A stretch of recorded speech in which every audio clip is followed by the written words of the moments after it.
You hear those horns, you know what time it is. It's time to play some toss. Welcome to episode 25 of the Tristain on Sports Show Toss. This is your main man, T-Squared. Tristain Thomas here with you. Thank you for joining us this week. So glad you are here. And let's jump right into State of the State. Before we get started on our normal topics, we're going to start off with the Milwaukee Bucks, but I want to give a quick shout out to the UW Green Bay men's basketball team who defeated all comers in the Horizon League tournament to win it and get themselves an automatic bid to the NCAA tournament. I said this weeks ago on Toss that this was a team that was going to have to go into the Horizon League tournament and win the whole damn thing in order to make it, because their regular season resume was not going to be enough. When you beat the number one overall seed in that conference, in that tournament in Valpo in overtime, which was a fantastic game played just last night, you've done something. Those guys are going to get in based on their resume alone, what they've done.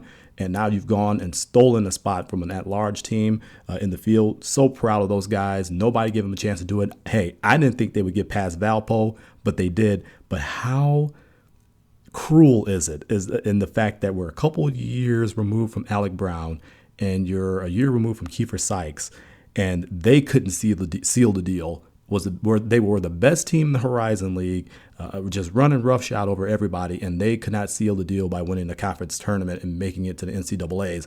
And this year they finally do it. Snap a 20-year streak of not dancing. Congratulations, guys. It is well-deserved. You guys fought hard for it, and enjoy this victory. And go and do something in the tournament, man. You made it this far. You're playing with house money at this point, so go and do something. So congrats to UWGB men's basketball team, winners of the Horizon League tournament, get the automatic bid to the NCAA tournament.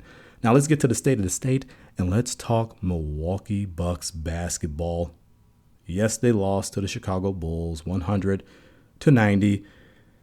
It was a game that was right there for them to have, and yet again, you see growing pains, you see a lack of defense, turnovers, really not good enough offense in that game in order for them to get it. It simply put, it was one of those games full of growing pains, late game execution, throughout the game execution, offensive droughts. The defense has just not been there all year long. We know this. We've seen this time and time again. It's been a regressive year. We understand that. They're playing out the string, but there are some things that are positive, and we'll get to those in a second, because there was a tremendous blow to this team, particularly one player, really, that happened.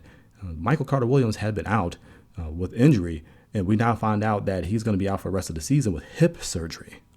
This isn't some minor deal. The hips are very, very important just in regular day life. Hip surgery is very, very serious, and you hope that it's something that he could come back and be 100% for, and that he really realizes the talent and potential that he has, and it all comes to fruition, and he becomes that great guard that everyone is hoping him to be. This complicates things for the Milwaukee Bucks, believe it or not.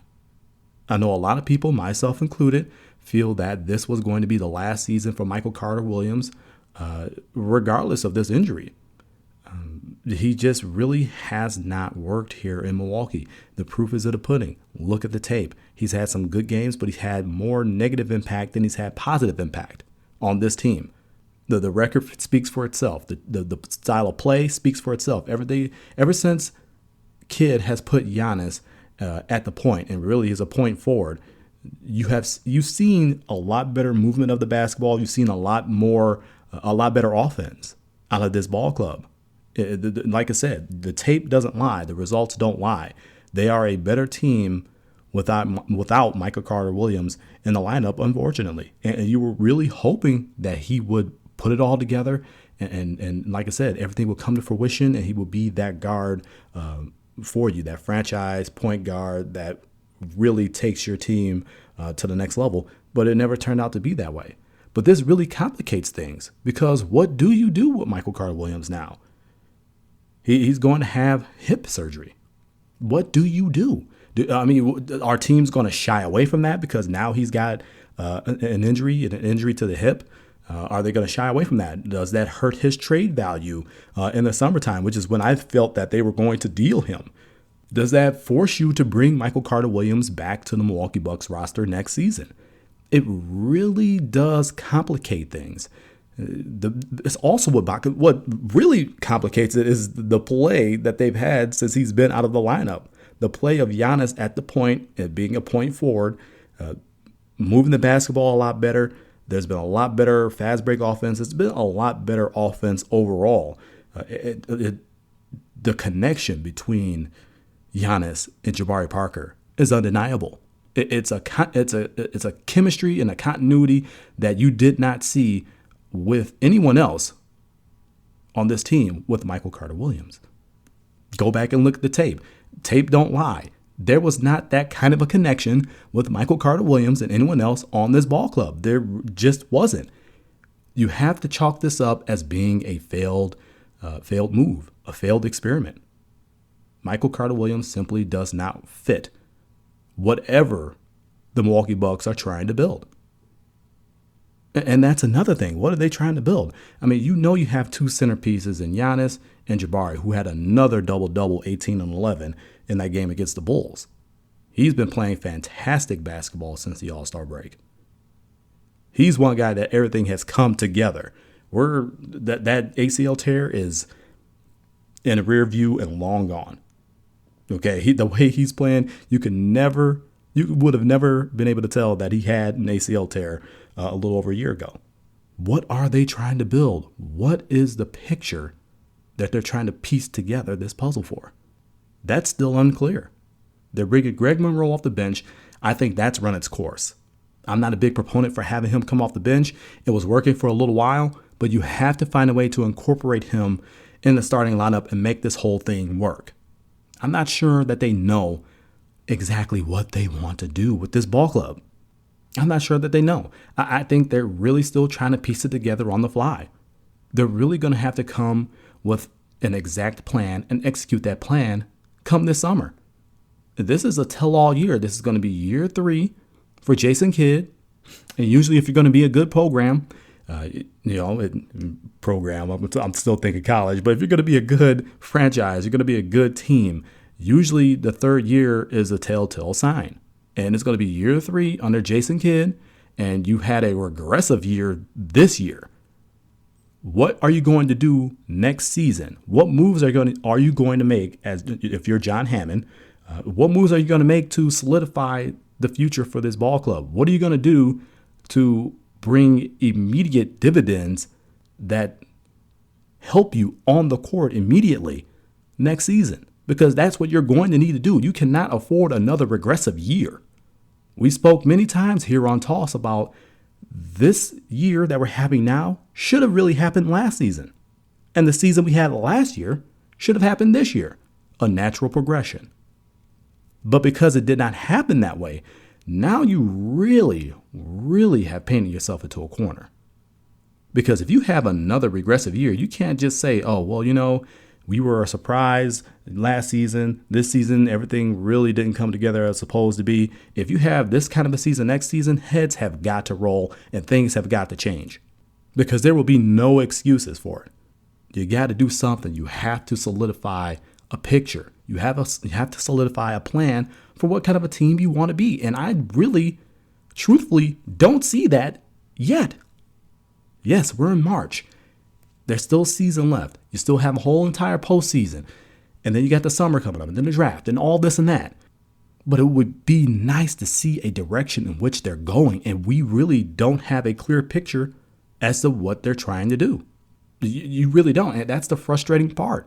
It really makes it tough to judge the team. It really makes it tough to really judge the job that players are doing.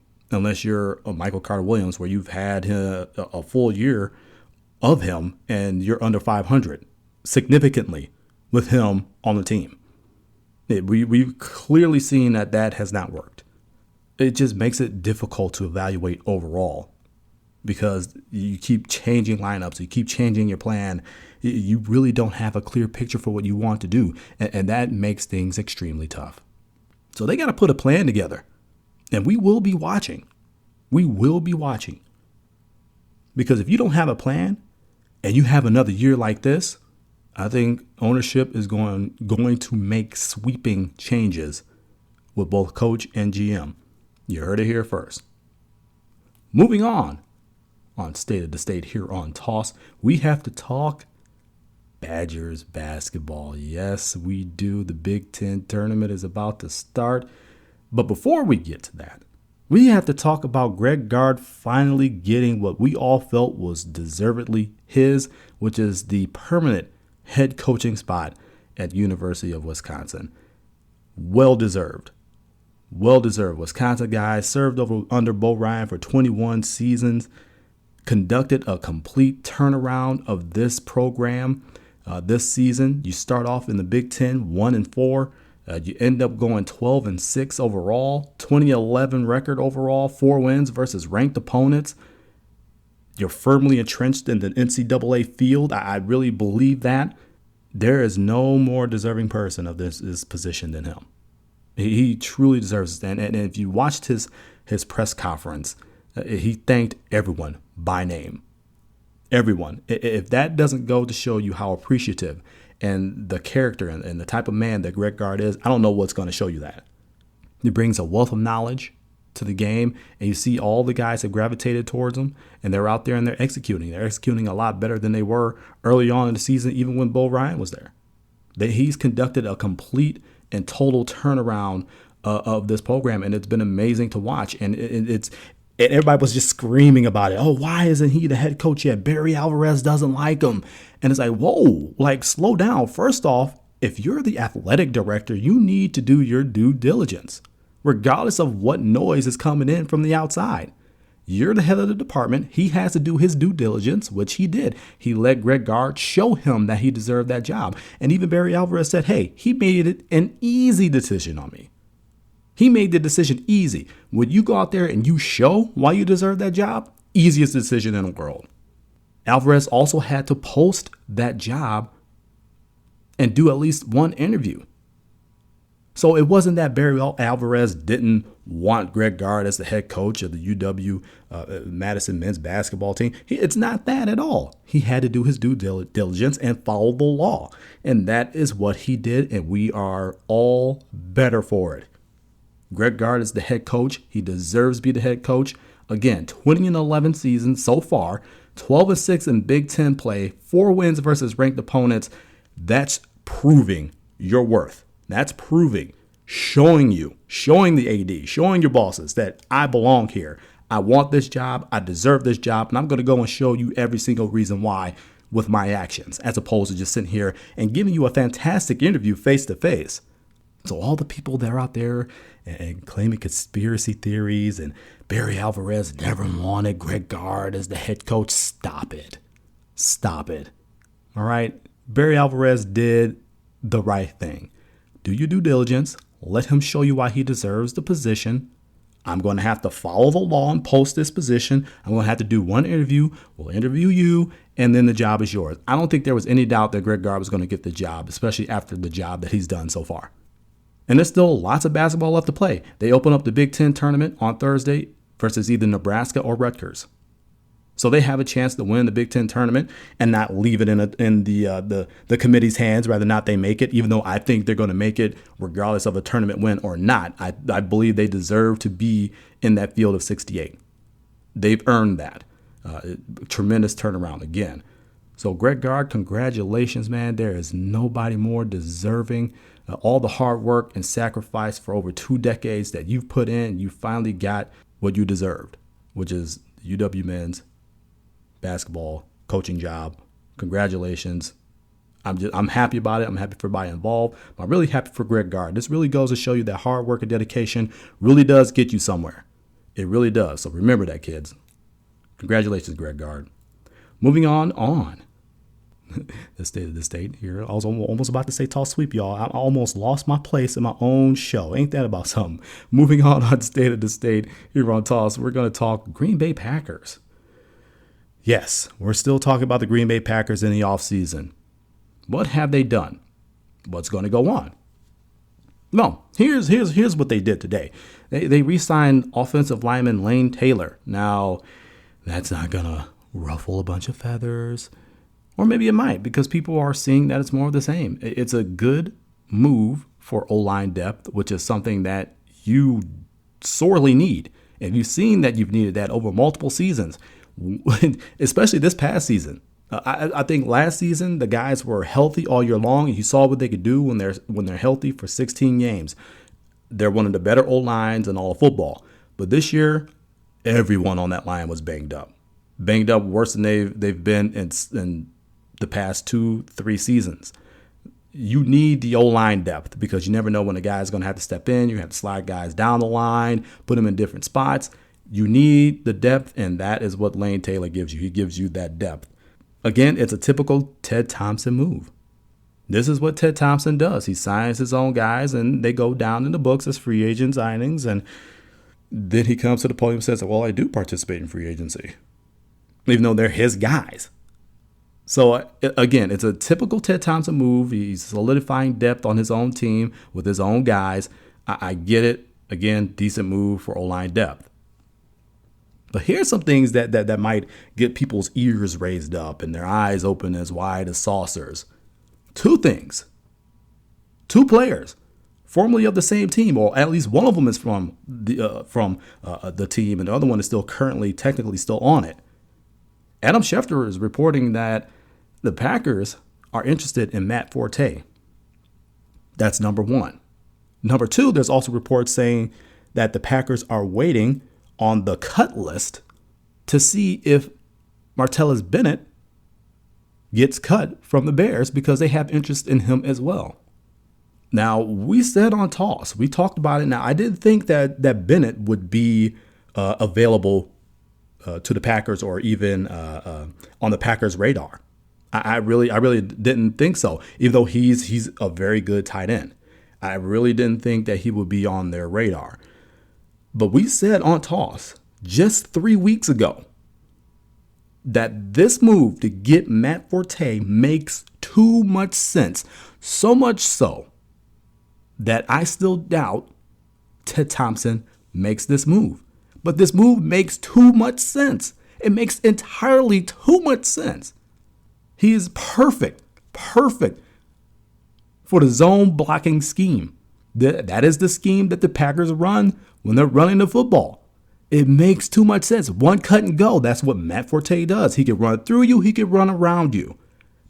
He will be a perfect runner for the zone blocking scheme.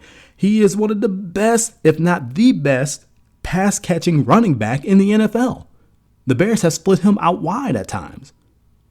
To have that safety valve, to know that a guy is sure-handed coming out of the backfield when you are looking through your progressions downfield and you have nothing, and you can make something out of nothing by throwing it short to a Matt Forte, and he's got the moves and the quickness and the speed to still be able to make some moves and make a big play out of something small, that does nothing but positively impact your team. And that's what Matt Forte brings to the table. And he also can block. These are all of the things that make him it makes too much sense to make this move. It's a perfect fit, and it makes too much sense. It's what my mom would call being too much like right. For them to make them to make this move, that's too much like right. Ted Thompson, if he does, in fact, pursue Matt Forte, he needs to bring him in on the same type of deal that they brought Julius Peppers in on. Julius Peppers came in on a 3-year, $30 million deal with $7.5 million guaranteed. A lot of different incentives. They set up the signing bonus in such a way that they were able to really not take a huge hit on their cap initially. And it was really up to him if he wanted to come back for that 3rd year. I think you bring in Forte on the same kind of a deal. I think he's smart enough to know that, hey, I'm 30. How many really productive years do I have left? 3 years, at that point, you'll be a 33-year-old running back. I mean, you may have something in the tank, but it's not going to be as much as you did. I think that would be a good deal. I think that deal makes sense. You could bring him in on that and have a 1-2 punch. At that point, then you're okay with losing a James Starks.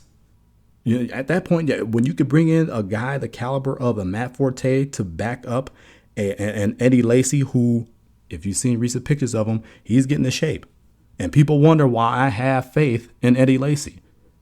All right, the guy started off his career with back-to-back 1,000-yard seasons. He was the offensive rookie of the year of the NFL on the cusp of superstardom. He showed you what he could do when he's motivated and in shape. You just hope he keeps that motivation. You hope that he stays in shape.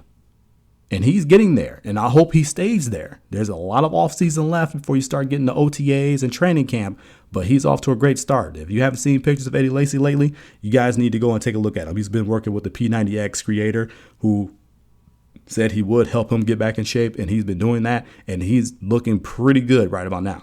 But back to Matt Forte, this is a move that makes too much sense. But if you're Ted Thompson, do this deal. Do this deal. As soon as you're able to, do this deal. It leaves you with cap space to make other moves, whether you want to continue signing some of your own free agents or whether you're going to sign your rookies, you're going to have money to do that. And whether or not you want to go and make another move, i.e. a Martellus Bennett, who I didn't see that coming. But that would be a huge upgrade in the tight end spot. That would be a huge upgrade in the tight end spot. So that's going to give you cap space to sign your own free agents, to sign your rookie draftees, and as well as make another move in free agency and still be able to fit everything under the cap with space to remaining. And we all know Ted Thompson is a wizard with the cap space. That's one thing he's been excellent at, is being able to have money under the cap so he could take care of his own guys and make a move if he really wanted to in free agency. He can do this. He's smart enough to do it. He's got the right team around him to do it. Do this deal. It makes entirely too much sense not to do this deal. He is a perfect fit. Hey, if you get Bennett, somehow make that happen. I would take a Bennett over a Richard Rodgers right now. And it's hard to argue that because Richard Rodgers had, 58 catches. He had 8 touchdown receptions. I mean, that's not terrible, but he really disappeared in a lot more games than he was a factor in.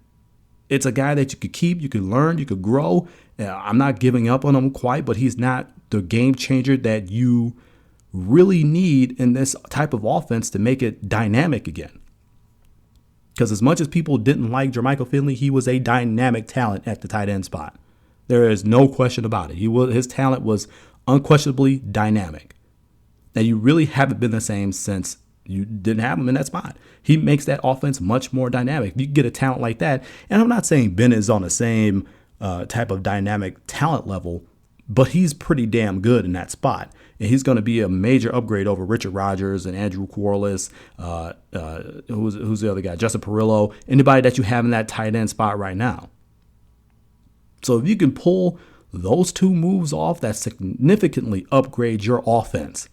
Significantly upgrade your offense. I bet you won't be, struggling on third down this year, this upcoming season. I bet you those offensive numbers are going to tick back upward towards number one as you were the season prior.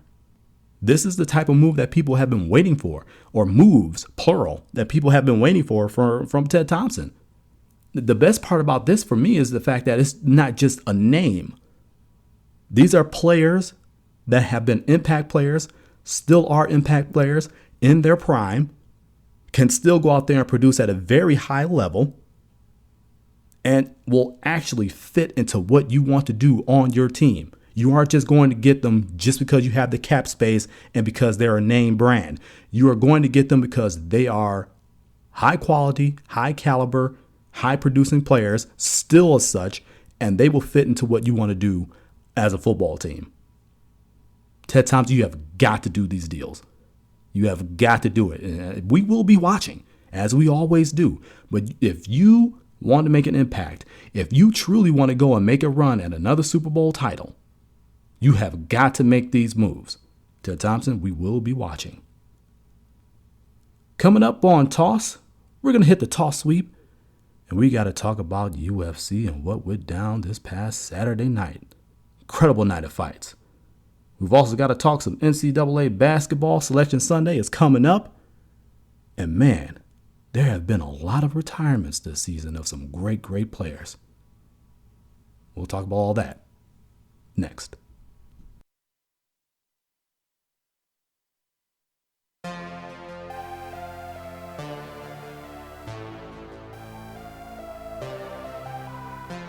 Facebook.com/Tion Sports Show is the Toss Facebook page, and it's the place that you get all of my thoughts about topics we don't touch on during the show. So if you want some more bits, some more bites, some more anecdotes, and some craziness out of my brain, then go and hit up Facebook.com/Tion Sports Show. That's TON Sports Show.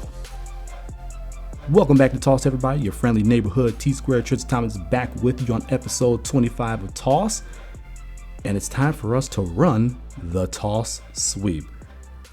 We have got to talk about what went down on Saturday night in UFC 196. Now, if you know me, you know I love a good prize fight, whether it be boxing, whether it be MMA. But we all know MMA is pretty much supplanted boxing, but I still love the sweet science. But what went down on Saturday night, it was just flat out incredible. Let's talk about Conor McGregor and Nate Diaz. Let's talk about how Nate Diaz won over Conor McGregor in the second round by rear naked choke. Let's talk about how bloodied Diaz's face was thanks to Conor McGregor, but he still found a way to pull that fight out.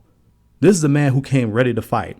This man, he said himself, they all should be always ready to fight. He took this fight on short notice, not much of a training camp, came ready to fight, said as much in the airport, hey, I'm going to fight, going to make a lot of money, I'm going to win. He said all that, and that's exactly what he went out and did. You got to give props to Conor McGregor. The man is fantastic, and regardless of this loss, regardless of what anybody thinks about him, there is no denying his talent in the octagon. He jumped up 2 weight classes. 2. That's a lot of weight and a lot of muscle to put on, and that's putting extra exertion on your body, and I don't think he was quite ready for that. But then again, I don't think he was quite ready for Nate Diaz. He made a game plan for somebody else. They weren't able to fight. Nate Diaz steps in. Unpredictable factor, but hey, he came ready to fight too, but he lost the fight. He lost the fight to a guy who took advantage of a certain situation, kind of gave up the back, and he choked him out. It was a fantastic fight. But Conor McGregor will be just fine in the end. He is a true champion. I like how he didn't make any excuses. Hey, I lost. I'll be back. I'll be fine. I'm going to, take it like a man, as he did. You got to have nothing but love and respect for that guy. Best trash talker in the UFC today, probably, without a doubt. But that was just incredible to see that. That was really incredible. Let's talk about Miesha Tate versus Holly Holm for the women's bantamweight championship. Newly crowned champion Holly Holm, after beating Ronda Rousey in shocking fashion. Let's talk about how Miesha Tate beat Holly Holm to become the new bantamweight champion. Let's talk about how she choked her out. Again, another rear naked choke, but this one was in dramatic fashion. 5th and final round of that fight, and she choked her out. There's going to be a round robin of fights with those 3. I'm talking Miesha Tate, Holly Holm, and Ronda Rousey. Because Rousey's got a rematch coming. She's a former champ. She's got to get her rematch. If she wins, then Holly Holm's got to get her rematch. But then Miesha Tate loses the title, then she's got to get her rematch. There's going to be a multitude of fights between these 3 competitors. And I think all of them have learned something from each other that's going to make them a lot more intriguing fights. We all know that Ronda Rousey has Miesha Tate's number. She's beaten her, 3-4 times now. We all know Holly Holm has Ronda Rousey's number. She's beaten her that one time in shocking fashion. And now maybe Miesha Tate has Holly Holm's number because she beat her, which was Holm's first loss in the UFC. It's going to be interesting to see what happens between those 3 because I just feel that there is going to be a multitude of fights between them. But they've made that division a lot more exciting and a lot more interesting. All 3 of them having been champions, with Tate being the current champion of the division. Ronda Rousey's coming back, and she's gonna be on a rampage, man. She wants that title back. She wants that championship back. She hated losing. We all heard the story. She was in a dark place after she lost. She felt like she wanted to kill herself, and And you never want to see that. I mean, I'm a competitor just like anybody else, but I don't think I hate losing. I cannot stand losing. But if I do, I shake that person's hand, I go back to the drawing board, and I try it all over again. But when you put your all into something and you lose, it hurts. It hurts. It does. When I lost Talking the Talk that first year, and that's not to compare it being to it being a prize fighter where that's where you make your living and everything else, and everybody knows you got the world watching you and they're building you up and you're undefeated and all that. It's not to compare the two, but it is competition. And when you lose, it's devastating. And when I lost Talking Talk, I can relate to Ronda Rousey on the fact that you just hate losing, and it was just a sickening feeling. And I never went to that dark place. I just knew that I just had to go and look in the mirror. What did I do? What could I do better? And come back and do it again next year. And fortunately, next season, I came back and I won the whole damn thing. She will come back and she will be Ronda Rousey. She won't be undefeated anymore, but that doesn't mean any of the shine and luster is off of her. She is still a highly competitive person. She is still one of the best fighters in the world today. She got it handed to her by a real boxer last time. Hopefully she learned something from that. She's going to come back. It's going to be very interesting to see what happens between those three. It's going to be a round robin of fights between those three. I think they're going to produce some really good dramatic fights. I can't wait to see what happens with that. So incredible night of fights at UFC 196. Man, we need more of that. We need more of that more often. Let's talk some NCAA basketball. Selection Sunday is just days away. Conference tournaments are starting to really ramp up. You got a few of those guys, those conference tournaments that have already wrapped up. I believe Gonzaga won the West Coast Conference already, so they punched their tickets to the NCAA tournament. Again, UWGB men, they won. They punched their ticket, won the Horizon League tournament. They punched their ticket to the NCAA tournament. It's one of my favorite times of the year when the conference tournaments, you have all these dramatic wins, and then it just flows over to March Madness. And I am really looking forward to this year's NCAA tournament, because if it's one thing that we've seen all season long, is that anybody can beat anybody. Nobody is safe. I don't care who you put at the 1. I don't care who you put at the 2. I don't care who you put it at the 3. I don't care who you put at the 13. Anybody this season can beat anybody. We've seen that. We've seen that in conference tournaments. How many people thought UWGB would beat Valpo? Valpo has been the best team in the Horizon League. Valpo is a team looked at nationally that was going to make the NCAA tournament, whether they won the Horizon League tournament or not. Who thought that they would go and pull that upset off, especially in overtime, even though they did everything they could to give that game away? That's why it went to overtime. But they won regardless and went on to win the Horizon League tournament. How many times has the number 1 team in America been beat? I wish I would have looked that up, but it's too many to count. How many times has the number 2 team been beat? How many times has the number 3 team been beat? Anybody can beat anybody. This is going to make piecing your brackets together almost virtually useless this year. It's going to make it virtually useless because nobody knows nothing. Nobody knows a thing. I think if anything this year, and if you're a person who fills out multiple brackets, I'm usually a 1, maybe 2 bracket guy, but more times than not, I fill out 1 bracket. If it gets messed up, then it gets messed up. But if you're a person who usually fills out 1 bracket, I'm going to give you permission to fill out multiple brackets this season, because you are going to be completely and utterly wrong. There's going to be one savant out there that has some sort of algorithm and is going to get every single thing right. Well, not every single thing. Otherwise, Warren Buffett will probably give you $1 billion. But he's going to get more things right than not. But a majority of us, if you're like me, we are going to get all of these picks, or a majority of these picks, screwed up, because anybody can beat anybody. And that is what I have truly enjoyed about this regular season, and what I'm going to definitely enjoy about this tournament. These kids play so incredibly hard. But this season, there's something about it. There's going to be a dark horse that makes it all the way that nobody had on their radar. And may possibly go and win this thing, because nobody is safe. Can you tell me what team is safe? Hey, are you going to say Kansas? No, they've been beat a bunch. Can you say Oklahoma? No, they've been beat. Kentucky, no, they've been beat. Duke, no, they've been beat. Maryland, no, they've been beat. I mean, who can you really say is really untouchable in their field? I know we don't have the brackets out yet. We don't know who the 1 seeds and the 2 seeds are, or what division what region they're going to. I know Joey Brackets is usually right about it, but we don't know. We don't officially know right now. But regardless of that, nobody knows. Anybody can beat anybody. I don't think there's one team that has it so good that they're just going to run roughshod over their region and make it to the Final Four.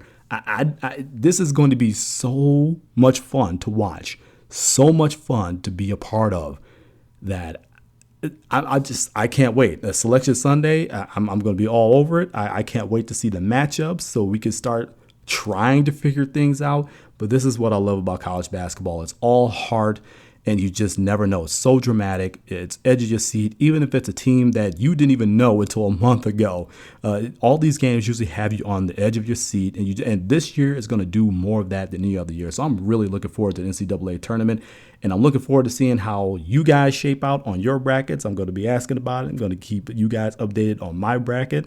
And we're going to have a lot of fun this March. It's going to be a lot of fun to watch that. So I'm really waiting on that. Selection Sunday cannot come soon enough. Next on the Toss Sweep, we have got to talk about all of the retirements that are going on. I mean, man, everybody's deciding to hang it up. Is this becoming a trend that guys are going to hang it up early? Or you got some 18-year vets there with Charles Woodson, one of the greatest ever to do it. Hopefully he goes into the Hall of Fame as a Packer, which we'll see. We'll see. He kind of has that connection with the Raiders, but we'll see. He became Charles Woodson here in Green Bay. Peyton Manning, another stellar career, 18 years, 2 titles, 5 MVPs, a multitude of passing records. What more can you say about him? He really changed the way the quarterbacking has been done. He was really like an offensive coordinator or head coach on the field. He really was. He was the closest we've had to a quarterback calling his own games as we've ever had. But you got a lot of guys retiring. Marshawn Lynch decided to hang it up. I mean, he's a guy that had a lot left in the tank. You've got guys like Jared Allen, another good one. He's hanging it up. But the one I really want to talk about is Calvin Johnson. Calvin Johnson, man. This one, and Marshawn Lynch was one of my favorites. But Calvin Johnson, man. Calvin Johnson. I think his retirement was as a result of his franchise's ineptitude, because they did the exact same thing to one of the all-time great running backs in Barry Sanders. Barry Sanders retired at age 31. He still had plenty left in the tank. But because his franchise was so inept and did not put proper talent around him, and he just took a beating week in and week out, he decided to hang it up. Why am I going to go and kill myself for this franchise? Why am I going to go and get my body beat up for this franchise when we're not going anywhere? I think Calvin Johnson had the same line of thought. Why am I going to go and continue to put my body on the line and deal with all these nagging injuries, all these aches and pains for a franchise that doesn't have it together, that doesn't know what the hell they're doing, that doesn't know where we're going? It's sad to see, because he's look at his numbers. He is amongst the all-time great wide receivers, and he only played 9 seasons. You put him on a team, and of course, we live in the state of Wisconsin, so we got to say the Packers. Put him on the Green Bay Packers and see how well he does. He's going to outleap everybody. He can outrun just about everybody for his size. This is incredible. If he's on a team like that with leadership, as the Packers do have, you're talking about one of the all-time greatest receivers in NFL history. And I think he still will go down as that. Over 11,000 receiving yards, over 700 receptions, many touchdowns. I mean, he holds the single season record for most receiving yards in a season at 1,964. When you do something that Jerry Rice has never been able to do, you're an all-time great. But it just pains me to see when franchises are so damn inept that they cause great players like Barry Sanders, like Calvin Johnson, to hang it up rather than continue playing, rather than going out there week in and week out, displaying their greatness for the world to see. You're robbing us of greatness, not just your fan base, because yes, we may be in the same division, but we still, I guess I'm just talking for myself. I still enjoy watching greatness except for those 2 weeks that you face us. I still enjoy watching greatness. And because this franchise is so inept, they're robbing us of that. Something has got to change. When you have two of the all-time greatest players in NFL history hang it up rather than stick around with you. When do you stop and look in the mirror and understand that something has got to change? You got to get it together. You have absolutely got to get it together. I don't see how the NFL is continuing to let your ineptitude continue. Now, I know the owner, she's put her foot down. She's made a bunch of changes in the front office, and there's been sweeping changes on the coaching staff, and Jim Caldwell's returning, and they had a bit of a turnaround in the second half of last season. That's all great, but you still continue to be inept. You make the playoffs one season, then the next season you guys forget how to play football. We already know how disastrous Matt Millen was, but the regime after him wasn't much better. It's a shame that franchises are allowed to be so inept that they rob NFL fans all around the world greatness. We're going to miss you, Calvin. We really are. Because you were an immense talent and you deserved better than what you got. Go back to Georgia Tech, finish that degree, and I'm hoping we see you on TV or something down the road. But make no mistake about it, and I think I can speak for all football fans out there, we are going to miss the greatness that you displayed on that field because you did some things that many wide receivers cannot do. And we're going to miss that greatness each and every single Sunday. To the Lions, do better. This is Toss.